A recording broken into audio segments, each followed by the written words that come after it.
Aha. I had a woman today ask me for directions, and she goes, "Do you know where Farnham is?" I was like, "Yeah, it's down that road." She's like, "I'm just going to ask someone else just to confirm that what you've said is true." Why do you, what, like, do I not look like honest? Like, why would I give you different directions? Why even ask me if I don't look like I would tell you? Anyway, that was a strange one. I was like, was that just like a weird NPC like moment? Like, it's down that way. I'll ask someone else. Okay, I can't drink. Anyway, this video is about my concerns for. Oh, I'm gonna stand up straight. My concerns for the company Screwfix. So I haven't been to Screwfix for a very, very long time, and I used to love having the catalogue. Even an older catalogue would help me decide what I want, and the numbers were usually the same, so you could just go in there and have it. And what I found is that the catalogue was in your peripheral. It was always there in the corner of your eye. It was always there, and that was the main point of having a catalogue. It wasn't. And do you know what I like as well? I like having all the data, so all the screws, quantity or weights or estimates of the quantities, and then having the products there, and everything digital on your phone. I just don't like being on my phone. If I can take something away from my phone, I will. I've always preferred a browser on a computer, and there's even like using apps that can be used on browsers as well. This is a better experience on a browser on a computer. And someone might say, "Oh yeah, but the app's alright. You can quickly search for it." It's like, yeah, but also if I have this dog-eared catalogue where I know what I want, or I can quickly go, alright, yeah, I need bigger screws. I can go like that. I just think it's way better. And you think about like builders and stuff; they would have the catalogue in the front of their van, always there. I don't appreciate it. I know what they're doing. They're saving on print, but I would say, they can spend all this hundreds and thousands, potentially millions on marketing, but having the catalogue in people's peripheral was important. And I went in there once, and it's just that they've got a tablet now. I'm clicking it. I'm like, this is just a phone. I hate the UI. The UI is horrible. It's clunky. And they need to get like the data set of all the screws. I don't want to see like each screw as a listing. I want to see the screws all together in their categories and almost like a catalogue. I heard you can download the catalogue. I put this to a mate. He's like, you can download the catalogue, and he showed me. It didn't work for some reason. It was almost like it was cursed, meant to be that way. But yeah, I'd rather go to B&Q. I'd rather go somewhere where I'm physically walking about rather than be on my phone. If it's on your phone, why even have people on the tills, right? Unless you're asking them to do what you're meant to do on your phone. Because that's all they've got. They've got a website. Yeah, it's, again, like I said, it's better on the browser. But I think Screwfix are missing the point of the catalogue. And I don't know if Toolstation still have a catalogue or whatever, but I won't go there. I don't appreciate like that. I like the catalogue, and I had catalogues from years back as well. So I'm like, oh, they do that, and there is something. It's almost like that philosophy of the woman who bought the cake, make your own cake, but it was just add water, and I think this is in the Paul. What's his flipping name? Creative Mischief. I can't remember his name. Write in the comments if you know his name. But one of the things is they try to sell cake mix where you just add water, and it did not sell. And then people, they were like, why is people aren't doing it? Because the people want to feel like they made the cake, right? There's something in our psychology that makes us want to have a part in it, right? And so they said, all right, they changed it so you had to add water and an egg, and sales went up because people felt like they were baking a cake. I think everything going to tablet and stuff, like I'm on my phone a lot, and like now I've got to go on my phone to go on Screwfix or get another app. I don't want another app.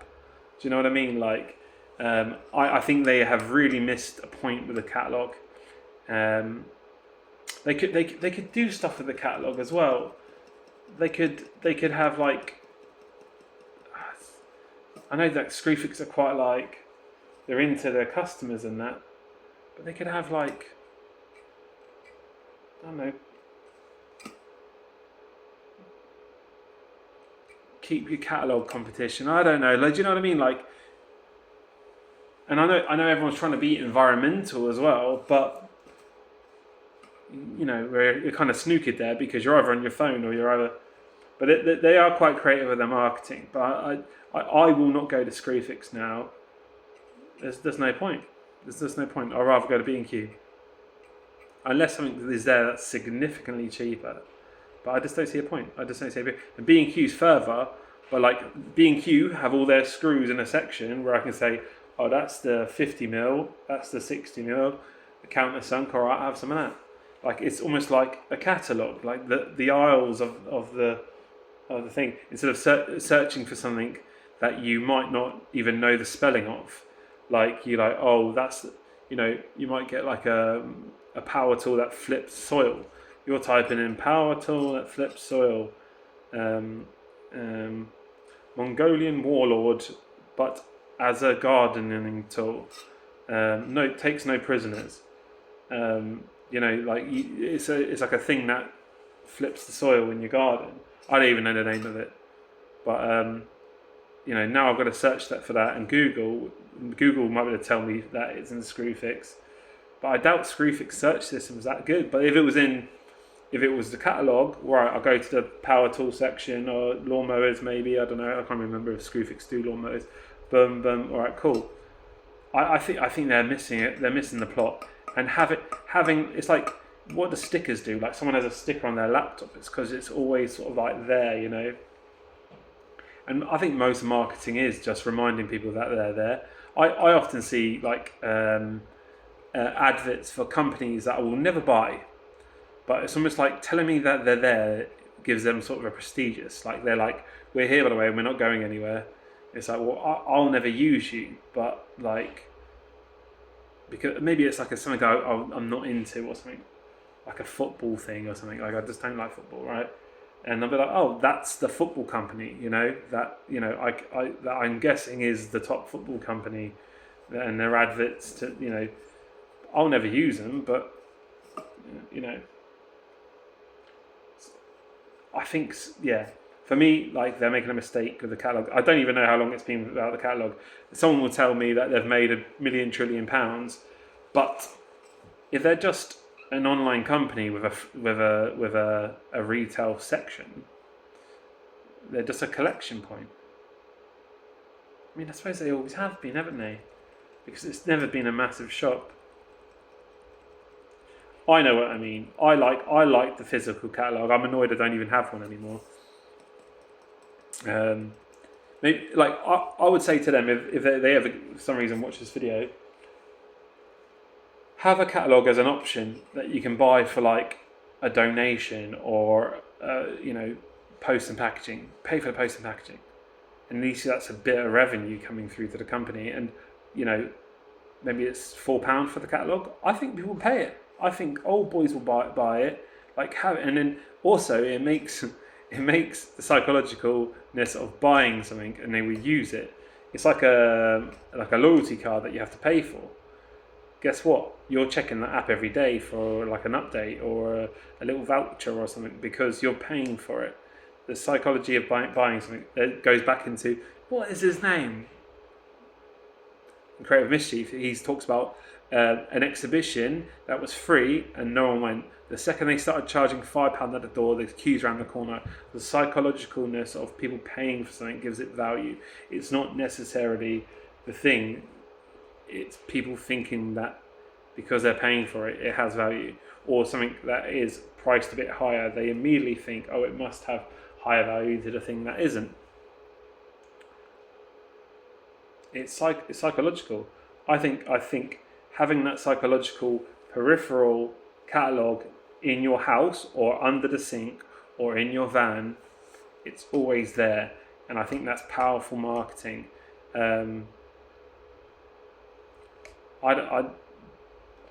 probably will never go to Screwfix again.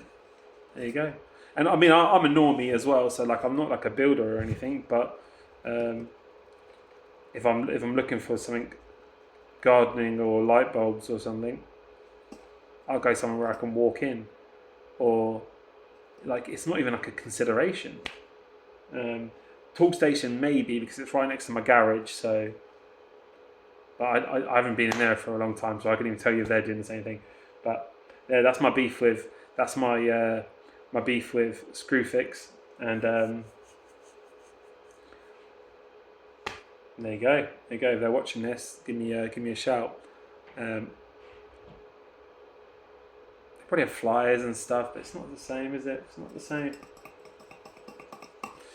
Bring the catalogue back. All right, like and subscribe, guys. Peace out. My little 5 pence for the day.